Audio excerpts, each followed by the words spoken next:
పెళ్లి వస్త్రం లేకపోవడం అంటే ఏంటి?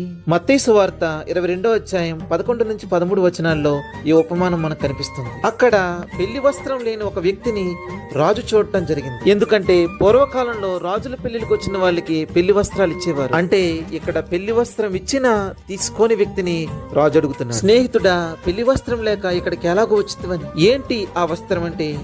ప్రకటన గ్రంథం 19వ అధ్యాయం 8వ వచనంలో అది పరిశుద్ధత, నీతి అనే వస్త్రంగా మనకు. ఈ వ్యక్తి విందుకైతే పిలువబడ్డాడు. ఈ రోజున మనందరము కూడా దేవుని సన్నిధికైతే పిలువబడ్డాము, కానీ పిలువబడిన మనందరము కూడా పరలోక రాజ్యం చేరము. కానీ మనలో నీతి, పరిశుద్ధత అనే వస్త్రాలు ఉంటే మాత్రమే మనం పరలోక రాజ్యం చేరాలి. మరి పరిశుద్ధత, నీతి అనే వస్త్రాలు మనకు ఎలా వస్తాయి? రోమీయులకు రాసిన పత్రిక 3వ అధ్యాయం 23వ వచనంలో ఏ భేదము లేదు, అందరూ పాపం చేసి దేవుడు అనుగ్రహించి ఉచితమైన కృపను పొందలేకపోతున్నారని రాయబడి ఉంది. అయితే నమ్మువారు క్రీస్తు యేసునందరి కృపచేత నీతిమంతులుగా తీర్చబడతారు.